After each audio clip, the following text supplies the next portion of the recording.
Well, hello and come on in. We'll let a few people continue to join in before we officially get things started.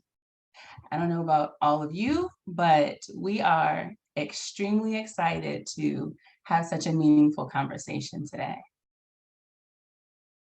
We're very close to 100 so far. All right, so I'll go ahead and get things started. Hello and welcome to today's event that's being brought to you by Hired, and our theme is awareness, action, and accountability, embedding technology into DEI hiring strategies. So I'm your moderator, I'm Jen Tardy, and my pronouns are she, her. I'm the founder of Jennifer Tardy Consulting, where we provide diversity recruitment training for both recruiters and hiring managers. And we coach job seekers to navigate bias to land great jobs. And so today we have a really full agenda. We have 60 minutes, but we have a lot that we're going to talk about. And in a second, you'll get to meet some of our esteemed panelists, and they're going to introduce themselves. They're going to talk about the companies that they represent, and then we're going to dive into our two themes for today. So one is leveraging technology to reduce bias, and then the other one is driving equity and inclusion in hiring.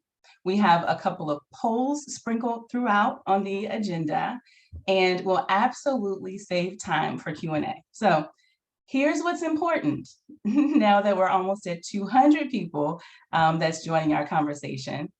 If at any time when you hear us talking on this panel, if you have a question, use the Q&A function to drop your question there.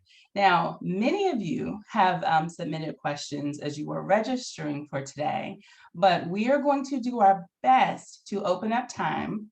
So if you drop it in the Q&A, not in the chat, if you drop it in the Q&A, we'll address them at the end. And then also at the end, we have a survey that will come up automatically once we close everything out, but I'll remind you of that at the end too.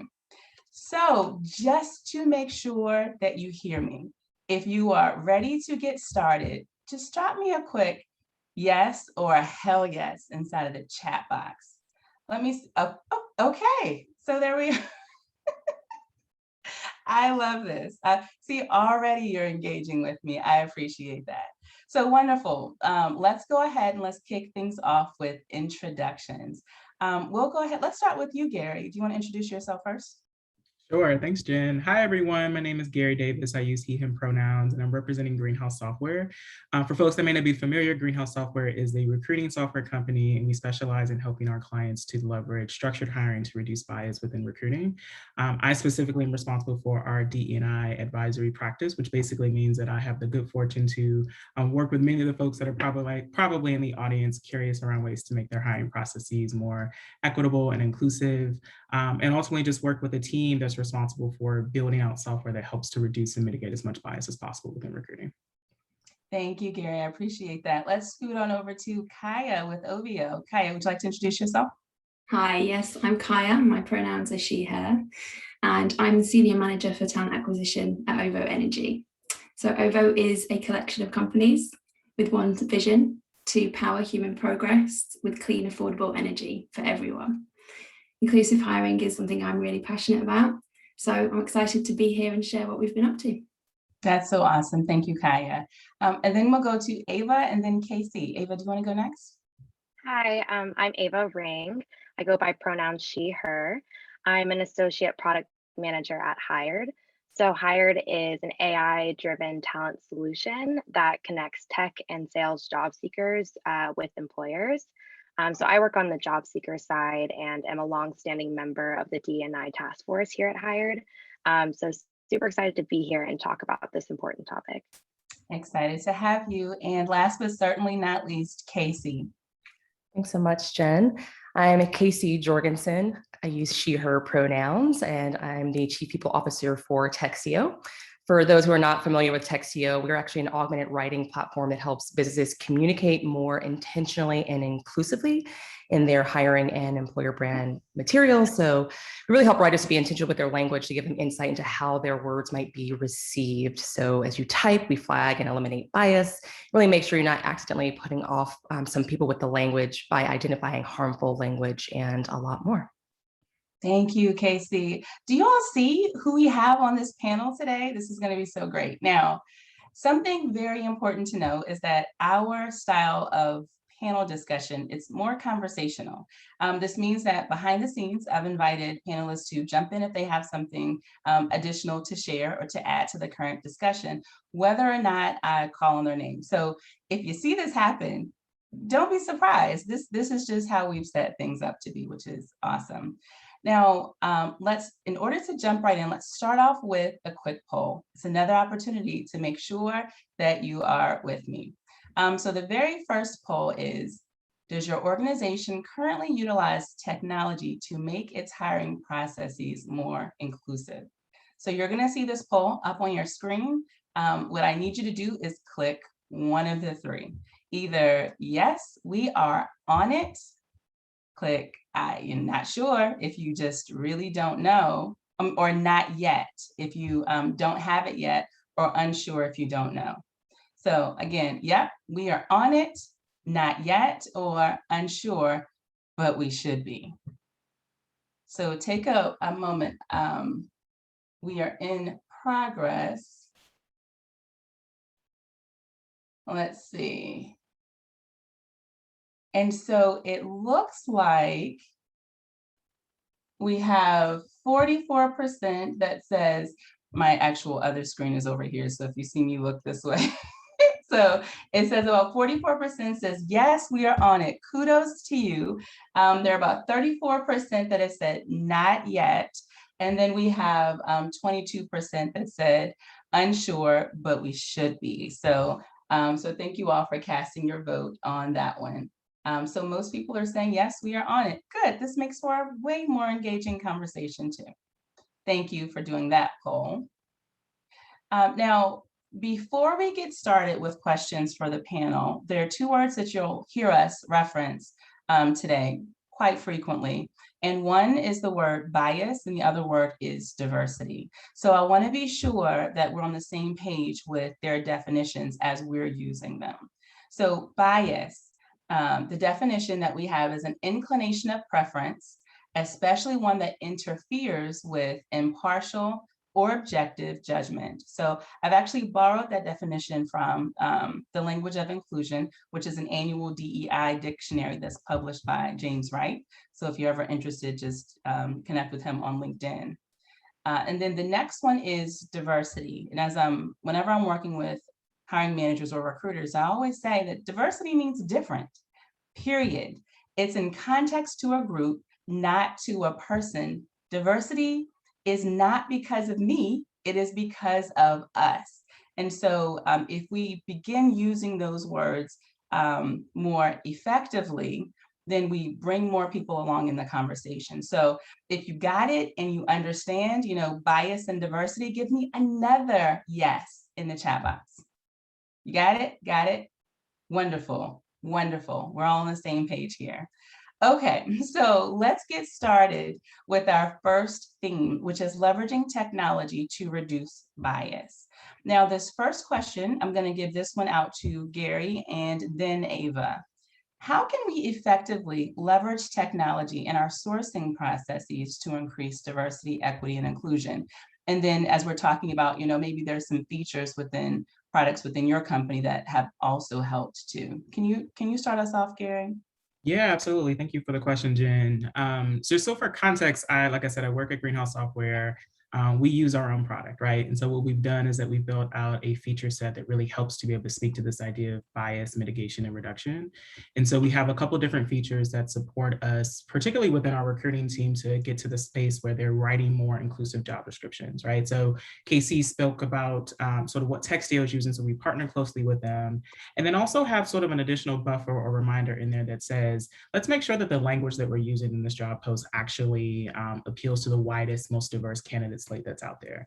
So what we know is that, as Casey alluded to, there is a relationship between the language that's included and ultimately who winds up actually ending up in your actual candidate pool.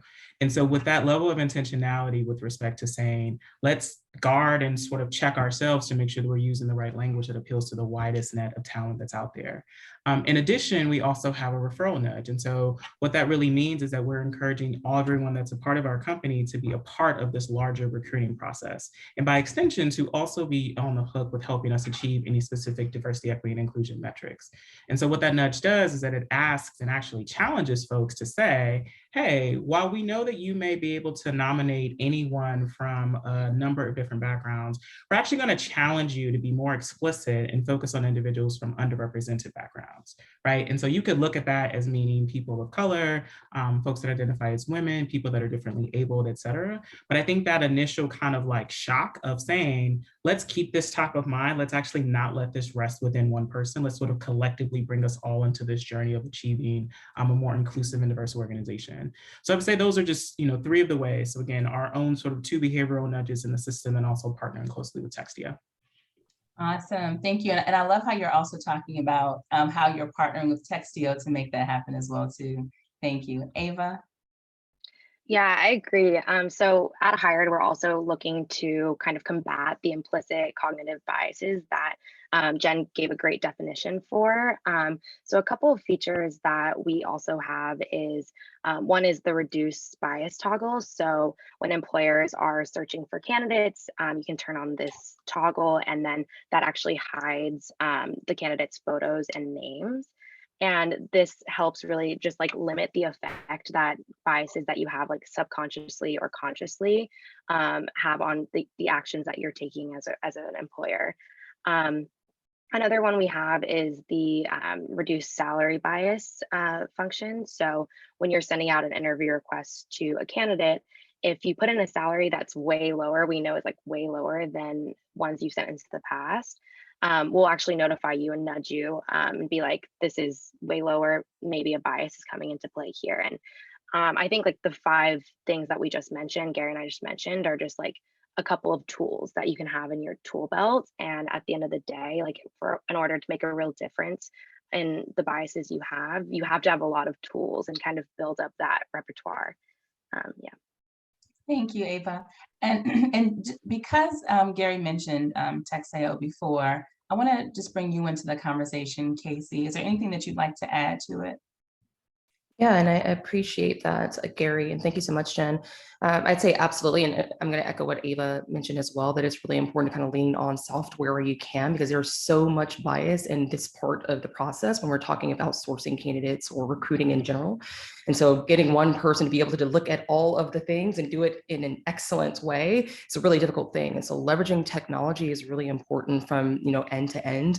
We are actually greenhouse users as well, and really appreciate from the perspective of being able to get really solid demographic data and being able to expand what those demographics are. So know like, how is this actually impacting the demographics that we're actually looking to bring into the organization? So really getting good data in, as well as being able to utilize tools that really help to diminish the biases that unfortunately end up popping up when you're sourcing and recruiting candidates. Thank you for sharing that. And I'm actually going to kick off the next question with you, Kaya. So one of the things that I talk about a lot is ensuring that the organizations you partner with are taking their own advice, leveraging their own products and services, or, in this instance, that you're also working to create that level of inclusion within your company. In what ways do you and your team hold yourself accountable for those practices? Yes, so we also use Greenhouse as our ATS, and we use Hired and Textio too. And we've created, to start with, we've used Greenhouse for its purpose and created a structured hiring process. And as you said, Casey, we record demographic data. So we ask all of our candidates to share that demographic data on application, and we use it. And that's how we hold ourselves accountable. We visualize it, we share it, and we do that consistently. And then we take the data and we layer over our process to understand where we can improve. And then we take those ideas and turn them into projects, take them as part of work streams across our team and the people team. And then we have shared responsibility. Everybody has that shared responsibility to deliver those projects. And then we get feedback from our candidates. We ask them specifically about diversity and inclusion in the process, and we use that feedback as well to improve. Thank you for sharing that. Ava, from a hired standpoint, anything you'd like to add to this conversation about in what ways your team holds yourself accountable for these same practices? Yeah, I think Kaya brings up a really good point of having data to back it up. Like in getting everyone involved in moving these metrics and making a more diverse organization. So at Hired, we also have OKRs for the D&I task force that we hold ourselves accountable to and try to get everyone in the organization behind. And I think if everyone is really understands the importance of diversity in the company, then it's pretty easy to get people behind it. So yeah. And I just wish more organizations would understand the importance of looking at and leveraging data as we're talking about increasing diversity within the organization. So I love that that many of you are talking about how your organizations are looking at the data and leveraging that data as well too. So this next question, were you gonna say something, Casey? Yeah, I was just going to add to that. There's something that our CFO often says, or sometimes says, if it doesn't get measured, it doesn't get done. And I think it's a really important thing for people to realize, like, look, if you just hope that something is going to change, but you're not actually tracking the changes that you're making and the things that you're implementing to see if it's creating the outcomes that you're looking for, it's not going to happen. So that measurement, and again, getting that good data in, which I cannot sing Greenhouse's praises enough about, like, being able to get really great data in from the applicant tracking system and through to the, throughout the process in order to make sure that you're, again, measuring what matters and focusing on the things that you're trying to accomplish as an organization. And right, so hope is not a strategy, right? Right. And someone said that quote before, and I will never forget it. Hope is not a strategy. Okay, so while we're talking about Greenhouse, I'm coming right over to you, Gary, to kick us off on the next question.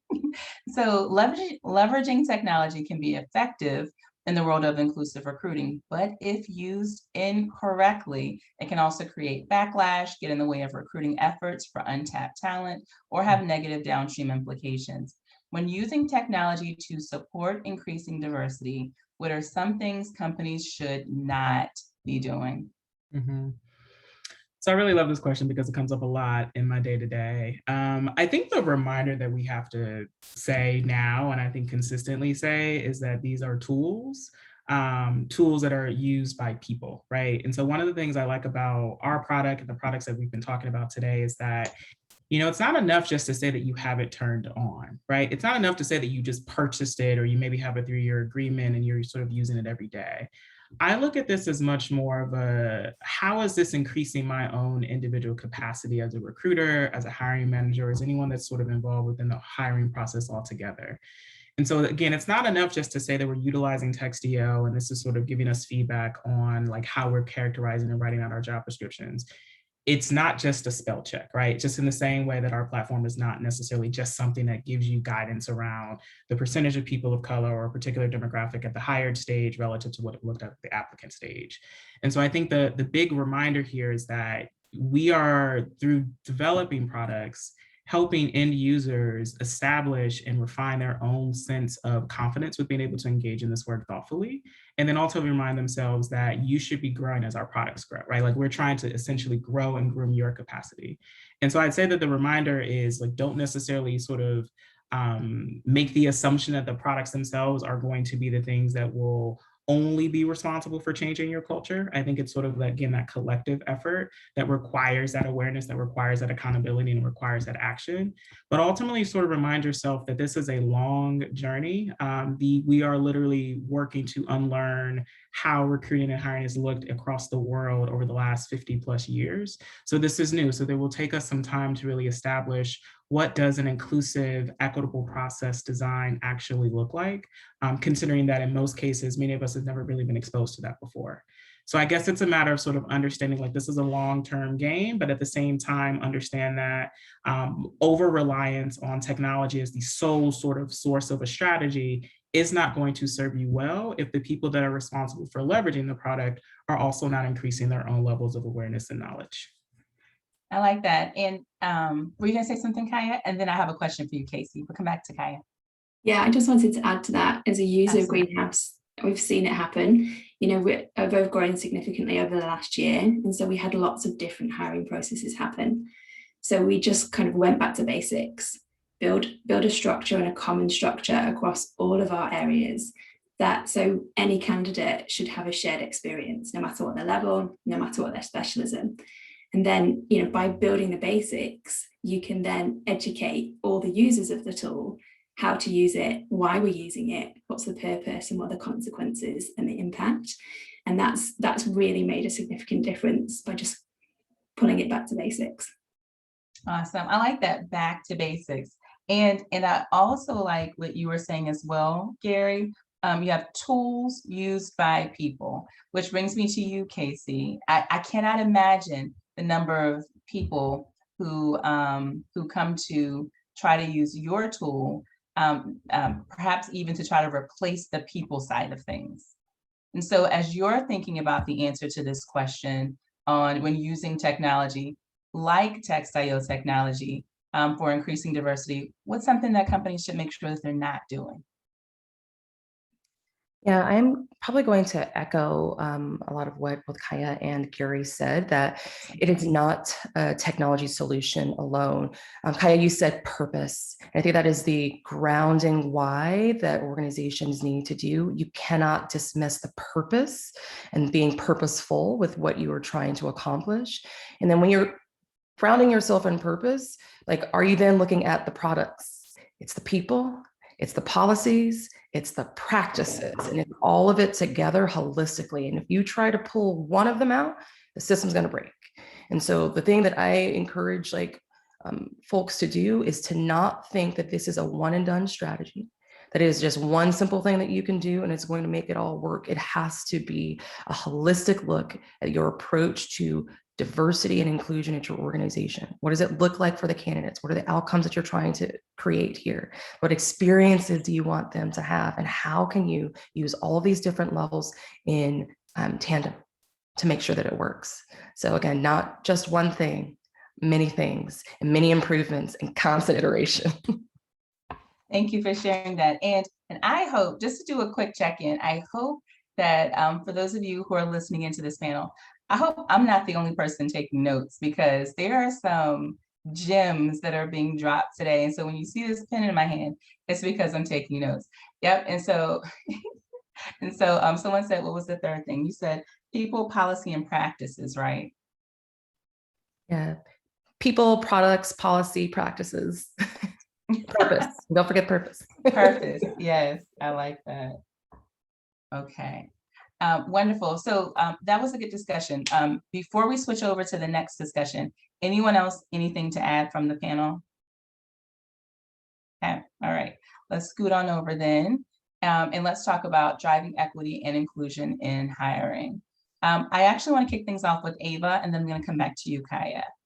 What's one action that you would suggest organizations take to drive consistent equity and inclusion efforts in hiring? Yeah, I would say you should definitely start at the top of the funnel. So diversify the sources that you're looking for candidates at. If you're just looking at one place, like just LinkedIn or just this one affiliation, like most likely you're going to get the same kind of candidate and then be like, why is my company not diverse? Right. So you got to really start from the beginning. And then, yeah, like all these great tools, Textio, Greenhouse, to build on that structure after you have the people in process. But like at Hired, we partner with a ton of different affiliations and boot camps, just making sure we're casting a wide net on active job seekers to get onto the platform. So that's something that we definitely implement at Hired. Thank you for sharing that, Ava. What about you, Kaya? Okay, I'm going to cheat and give you more than one thing. Absolutely. Give the people what they want. So I've spoken about structure, and it's so important because it drives consistency, and consistency can reduce bias. And it's about data. Capture your data, review it regularly, understand what it's telling you.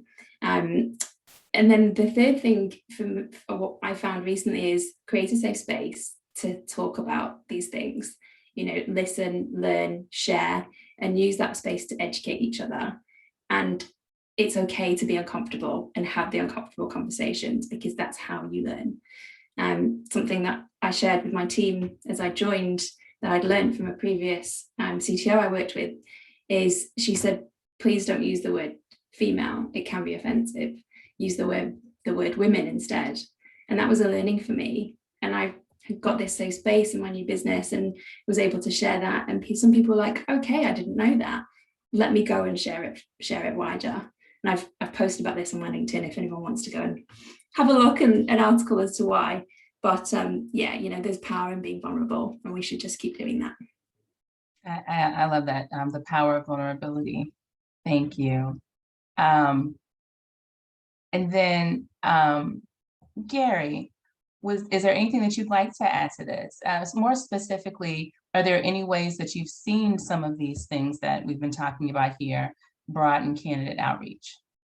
Yeah, and just to echo what Kaya mentioned around sort of consistency and standardization. So like what we know is that structured interviewing, and what I mean by that is sort of defining exactly what it is that you are looking for before you actually submit the job description to be posted live, right? Like that means that you are isolating and identifying the specific skill sets that you need, because that will ultimately pepper and determine where exactly you will look. But I think the thing we have to remind ourselves is that just as humans, so we're talking about bias, right? Like we understand that there is a natural affinity bias, meaning that we are more likely and more comfortable around people that share some sort of shared identity with us. But that could also mean that could exclude people that do not share that, right? And so what that means is, do not necessarily pay attention to the person's industry. Do not pay attention to where they went to school, or if they went to school altogether, where they worked, or sort of where you think around finding them, right? Like I think we know that a degree from an Ivy League institution, for example, has no bearing on a person's actual capacity to perform in a role. So I think as soon as you can get to that space where you are really defining those performance outcomes first, like you're clarifying exactly what will this person need to do or own within the first 30, 60, 90 days, et cetera, you can then kind of cascade backwards and figure out, well, how exactly are we sort of measuring that? What attributes are we leveraging to really assess those candidates? And by extension, what are going to be the questions that we use to be able to find them? So when you sort of dial that back further from a sourcing perspective, again, you're focusing on the skill sets that are required. So oftentimes I'm posed this question of where can I find this, candidates that will sort of fall into this untapped or underrepresented category. And the number one answer I'm now going to use is going to be LinkedIn, right? So I think there's a matter of us really, as like one of the largest job boards out there, be really clear when we're using that sort of prospecting mechanism to say, we're looking for people that have the experiences that we need, but let's also sort of challenge ourselves to look beyond the sort of parameters or the limits that we impose upon ourselves. So it's sort of figuring out from a skills perspective, what's the requirement, and then how exactly do we expand our own definitions of what talent actually looks like and sort of achieve the pathway of finding people that sort of satisfy that. Awesome.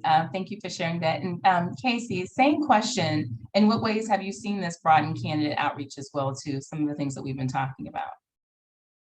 Yeah, I wish I could add something new here, but look, Gary, when you were speaking about assessment, I think that it's the new frontier of really getting people to understand the importance of assessments and tying things to skills, and then being able to truly understand, like, okay, how do I assess or measure that particular skill set? It is not, as you mentioned, education. It isn't a particular, school that you'd gone to. It's what was the work that was accomplished, and how does that actually uniquely show that this person has that particular skill set? So what I've seen, Jen, to get back to your question, what I've seen these things work, like when you're putting all of these sourcing strategies together, you start to it paints this picture that you don't have to limit yourself in the talent pools that you're continuing to draw from. One thing that I hear often about, wanting to hire, for instance, more Black candidates. And you'll hear people say, just go look for folks at HBCUs. There's a small percentage of people in like the Black community in America that actually attended HBCUs. And so that's not really going to open up the talent pools the way that you really want it to. So like when I see these things work is when people really get that understanding that it is not a one thing, it's not a one place that you're looking for in order to, again, ultimately expand your reach, your brand to as many candidates as possible to find the talent that you need to drive your organization forward to meet its goals. I mean, just that point around HBCUs, when I'm working with clients and when I hear when I'm asking them about what strategies they've already started investing in when it comes to increasing diversity, one of the first things that I know I'm going to hear is we partner with HBCUs. Okay, you know, I believe it. That is a great strategy, but it shouldn't be all inclusive to your strategy. Same thing with even going back to, I think, Gary, you were the one talking about the challenge around Ivy League schools. There are a lot of people of color in particular that may get accepted to Ivy League, but may decide that I want to have a different experience over here, such as going to an HBCU or such as staying in their hometown and going to a local school there too. So thank you all for bringing up those items. And what we're about to get into in our next 30 minutes is all of the questions that have come into Q&A. I'm about to check the Q&A box in a second. Plus, I'm going to look at all the questions, and there were a flurry of questions that came in as our audience was registering for this event. But before we go into those questions, do you remember how I told the audience we're going to sprinkle in some polls? One more poll. Okay. So this very next poll says, are you interested in learning more from one of the organizations today? And then all the ones that you're interested in learning more, just click beside it. We're not actually going to share those results, but as you're doing that, I am going to open up our Q&A so that I can start looking at some of these questions over here. Panel, are you ready for some good questions? Let me look at some of these questions coming in there. Let's see. Okay, all right, so let's look at this. So the poll coming through, most people say yes to all of the above. Awesome. Awesome. Okay. All right, so thank you all for answering that polling question as well too. I'm going to go ahead and close that poll. Excellent. Okay, all right, so let's move on to the live Q&A. This is the part that I enjoy most, is hearing from you. And let's look at one of the first questions. I would like more focus on hiring high-level diverse professionals like directors, executives, VPs, and C-level. Does anyone have any thoughts around that they'd like to take a stab at this question? What are your thoughts, Ava? Yeah, so it's, once you get up to the higher levels of the career ladder, it does just become like a smaller pool. So I would really suggest starting with boot camps that are helping underrepresented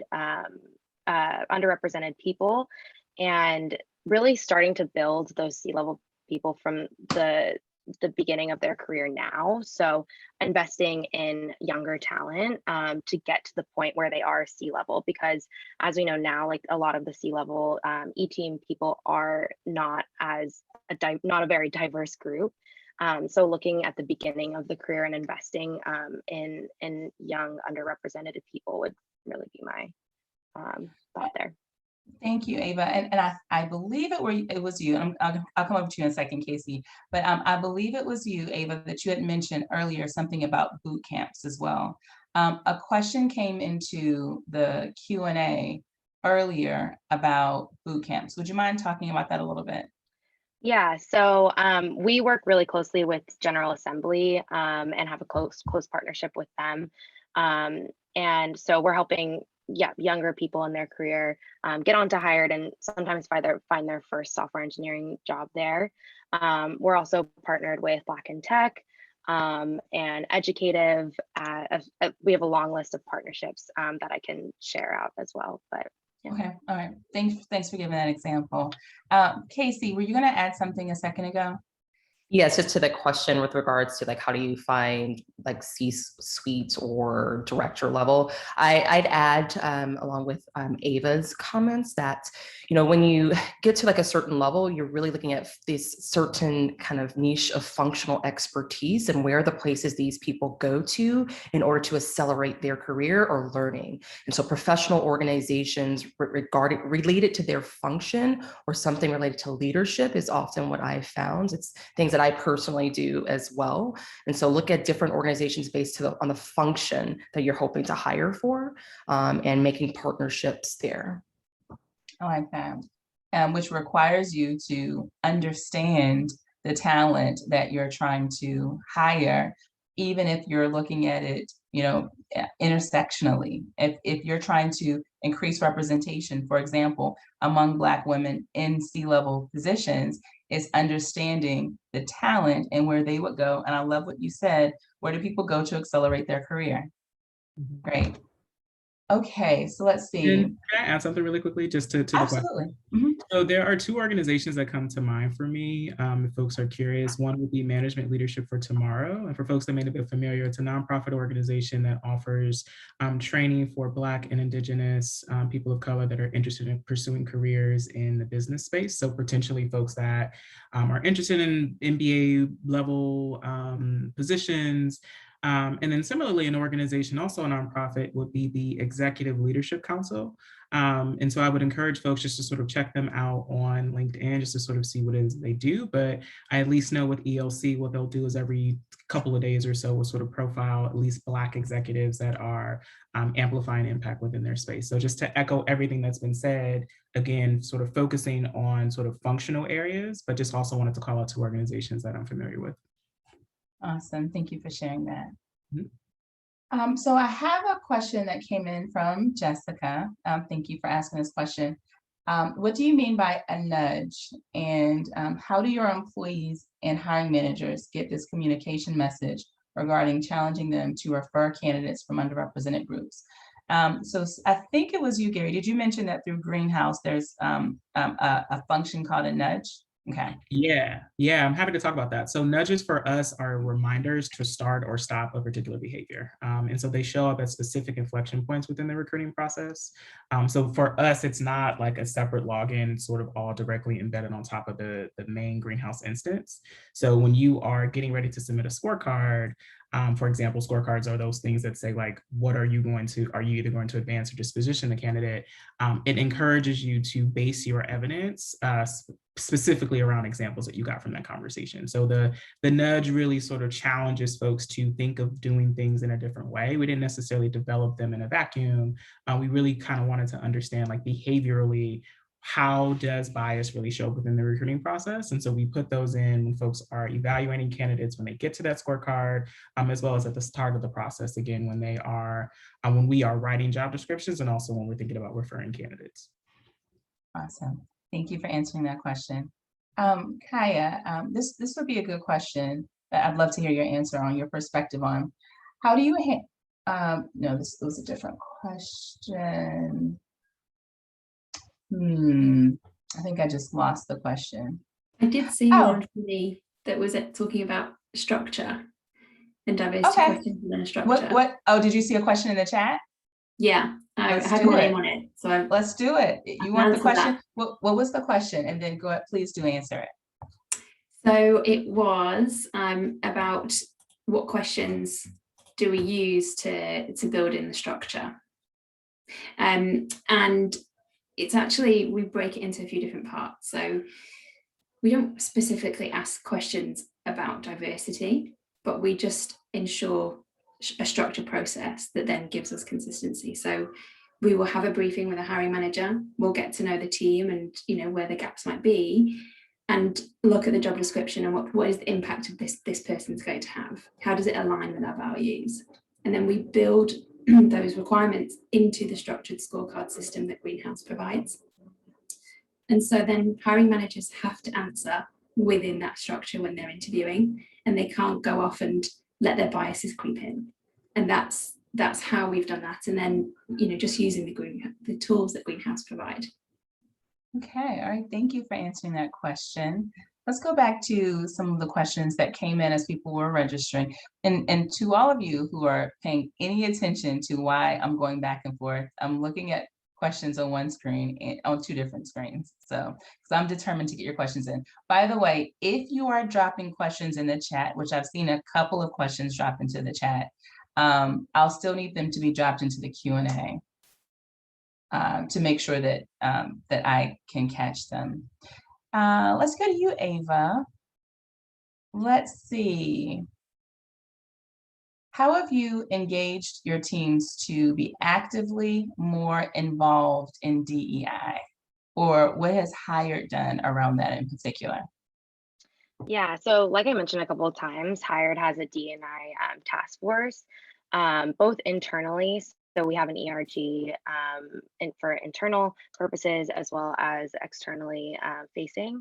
So I'm super passionate about this topic. So just getting everyone that can involved in either one of those task force has been great. And then I think someone else mentioned this earlier, but having just like a safe space, that realizing that you can be vulnerable and make mistakes. I think Kaya said with like the female example, just having that come from like the top down, being like, we can be vulnerable and be talking about this stuff, even though it might make us uncomfortable. Okay, thank you for sharing that. Would anyone else like to add to that? Okay, all right. Gary, a couple of questions have come through about Greenhouse, but I'll ask this one in particular that came through. Gary, we are a Greenhouse client. Do you have a reduce bias toggle to hide names and or addresses? Yeah, that's a great question. So Greenhouse does not support anonymity from a resume perspective. That said, we do integrate with a partner, Mivite, that does sponsor that directly. So you can pretty much dictate what it is you do and do not want to see. But I think the bigger question here is sort of how do we just think about reducing bias in general, right? So like we know that sort of over reliance on like one particular point in the process is not necessarily going to be enough. Like while we do think that, you know, anonymization can help, hence the partnership with Mivite, we recognize that there are so many other opportunities for bias to creep into the process. And so we try our best to encourage our customers to really embrace structured interviewing as that real foundation. We always say that structured interviewing is really the foundation of inclusive interviewing, meaning you can't really bypass and jump toward inclusive interviewing if you don't have that structured, streamlined process in place. So I would say for us, it's about how do we make sure that we're able to reduce bias at every potential interaction with a candidate, not necessarily just isolating that toward the top of the funnel. Okay. All right. And Casey, I'd love to hear your thoughts on this question that came through. What are practical steps recruiters can take to diversify candidate pools and help managers to consider non-traditional education? Yeah, I think there's been a lot of really good practical things that have been shared throughout the conversation today.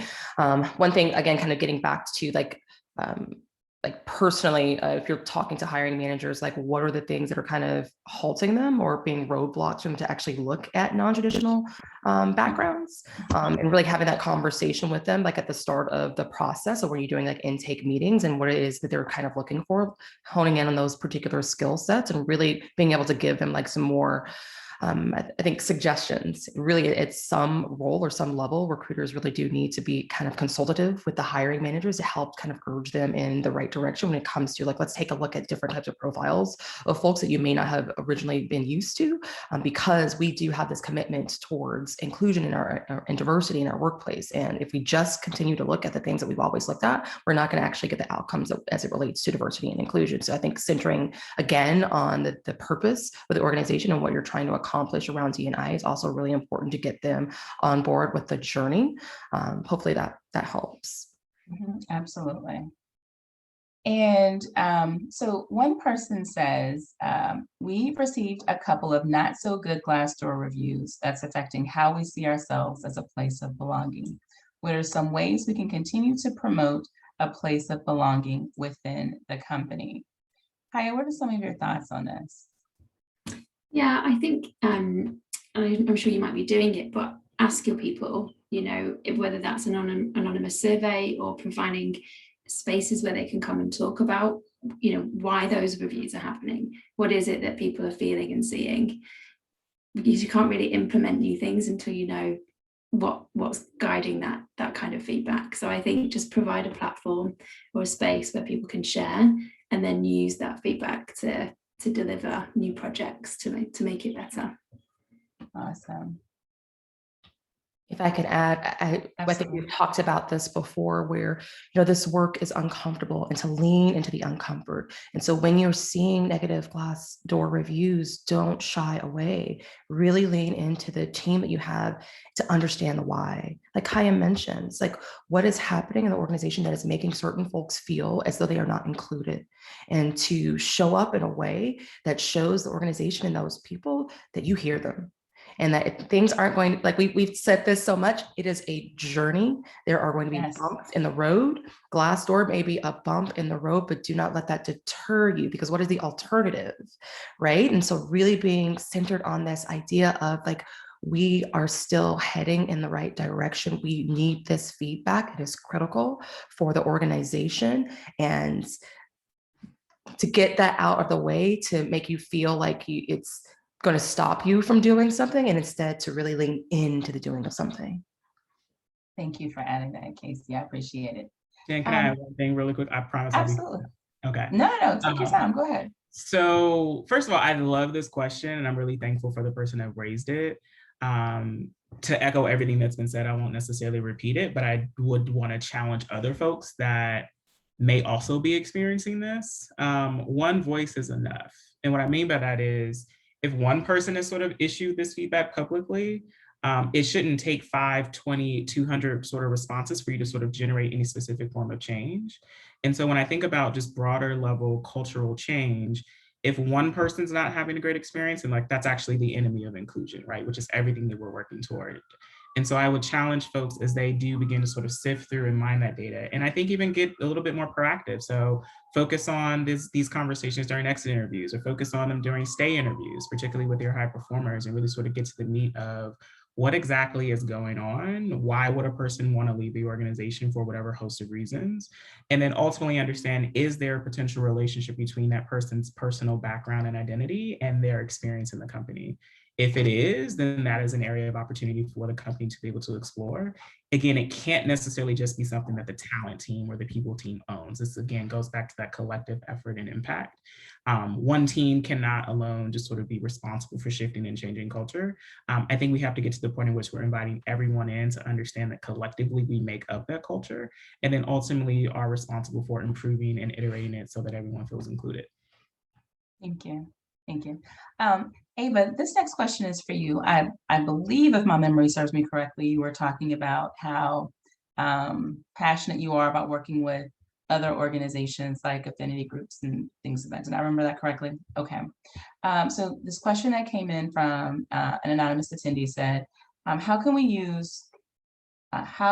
you use your company's D&I council to help with diversity recruiting? Or what other ways can this council be used to make more of an impact in hiring? What would you say to them? Yeah, so really think of these people as partners. So, like Tech Korea or General Assembly, Blacks in Technology, they are a way to source candidates, but also talk to the people at those companies and really understand, get feedback from these people and really understand how you can make your hiring process more inclusive and more equitable. So not just, okay, I'm getting candidates from this partner, etc. Really like having a deep partnership and understanding about the background of everyone at those companies. Thank you. Thank you for sharing that. Let's move this question to, let's come back to you for a second, Gary. A question came in from an attendee that says, how do you handle diversity as an international company? Yeah, so that's a good question and a really tricky one, because at least the metrics that we monitor in the United States look very different in other countries. I think you have to, what I always encourage folks to do is sort of start with like, what is it that your census in your particular company, in your country rather, actually pays attention to?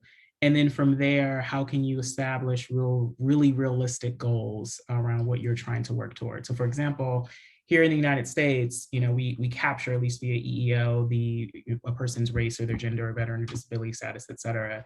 That looks a lot different in our Dublin office because those are not necessarily metrics that are monitored. And so we're still figuring out exactly how to sort of have that conversation with respect to monitoring and mining our own particular data. But I would say that if folks are looking for something that's a bit more universal, perhaps kickstarting the conversation with gender. But then again, since it may be nuanced and depending on the country, may be illegal to sort of solicit, let alone report out on those metrics.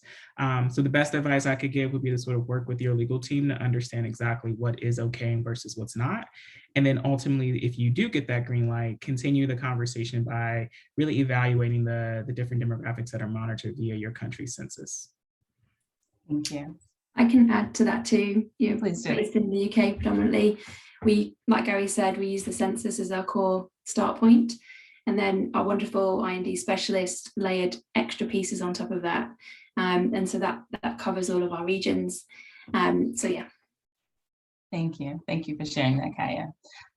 So this next question that came in from an anonymous attendee, I'll share this question with you, Casey, and then I also want to hear your thoughts on this, Kaya, as well too.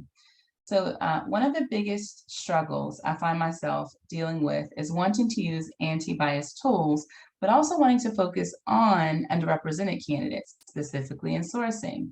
It sometimes feels like anti-bias features, like turning off photo name and hired, ends up making it harder to source for underrepresented groups. How do panelists think about and respond to this struggle? Let's start with you, Casey, and then let's come to Kaya. Oh yeah, and I think even Ava would, because I know they mentioned hired, it could actually be a really interesting thing for Ava to actually chime in on. Do you want to kick us off, Ava? Yeah, so this is a struggle I hear a lot from people where, yeah, you want to hire diverse, but you also want to reduce biases. So I think hired is great for just like reducing the biases when you're sourcing. And then kind of like we say, like layer on different tools to make sure that your hiring process is inclusive. So like using Textio to make sure that your job descriptions are inclusive, and then using Greenhouse to make sure that you have that structure there. So the reduced bias toggle on hired is just one tool that you can use to make the entire process more inclusive. Thank you.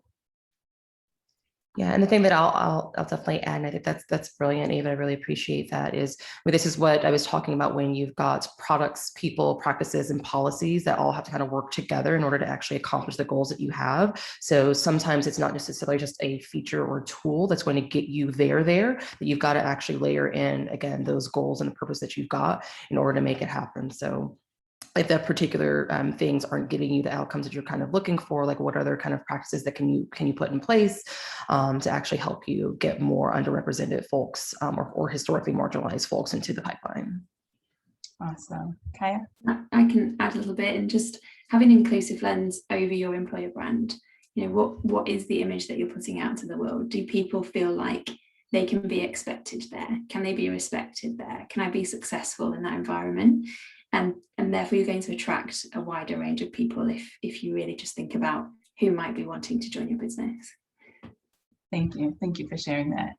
So what I'm going to do, I still have a couple of questions, and then I also want to give the panel an opportunity to give some closing remarks within the last 5 to 7 minutes or so. But I do want to pull up this quick screen.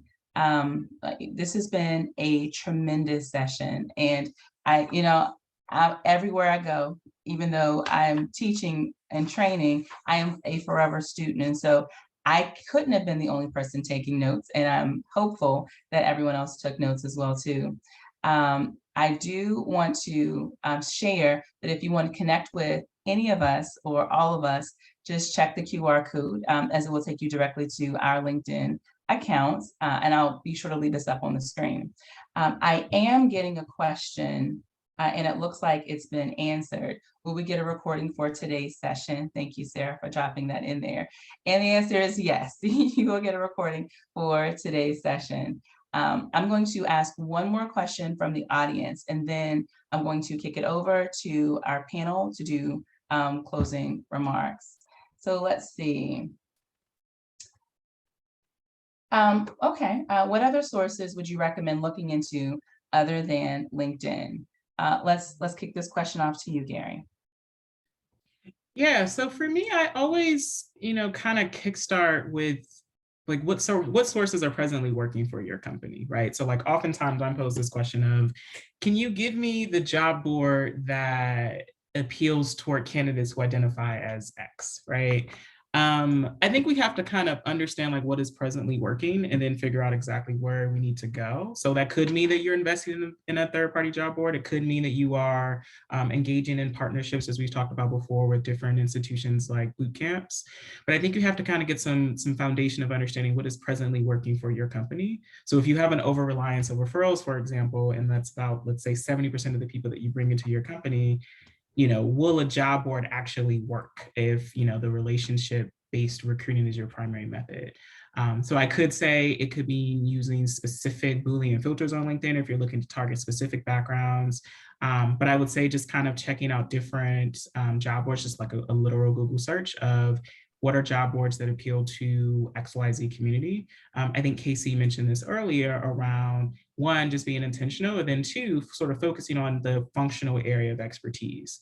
And so that could mean that you are partnering for an engineering position, potentially considering working with the National Society of Black Engineers, or the Society of Hispanic Engineers, or Women in Product, for example. So I think as long as you are sort of measuring like how sourcing actually works for your company today, and to sort of be open to testing some things out, but I wouldn't make the assumption or association that candidates from untapped or overlooked backgrounds are only looking for jobs specifically on those pages. They're, like most job seekers, looking in a multitude of different ways, primarily a lot of times coming directly from the job page itself. Awesome, and thank you for answering that. So my question, as we do this quick roundtable to hear from all of our panelists, is if there was one thing or one piece of advice that you would like to leave with our audience as it relates to increasing diversity or diversity recruiting, what would that one piece of advice be? I'll kick things off with Kaya, and then Ava, you're up next. Yeah, so I'd say it's about progress. Don't worry about perfection, just take the small incremental steps in lots of different areas to keep moving things forward. Awesome, thank you, Kaya. Ava. Yeah, I would say keep your ears open, keep learning, stay humble, and understand that you don't know everything. I learn something new every day about this topic. So, and it's a journey. So I would just say, yeah, keep your ears open and just keep learning, and I'll get there. Stay a forever student, right? Thank you, Yeah. Ava. I'll come to you, Casey, and then we'll close out with Gary. Casey, what are your thoughts? Yeah, I'd say definitely commit to the work. I think one of the things that's I've definitely found helpful is, what are other peers doing? Have a safe space to speak with peers and ask, like, what are you doing that's working for you, to constantly be learning new things. And similar to as both Eva and Kaya have mentioned, I think that's just always important, and just commit to doing the work, the hard work, the real work to make progress. Awesome, thank you. And then Gary.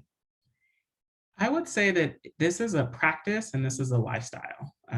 So you can't sort of look for shortcuts. I think it's sort of understanding that you're going to have to go in, really get your hands dirty, make a lot of mistakes, learn from those mistakes, and then ultimately try to sort of leave your company in a different position than it was when you first got there. Awesome.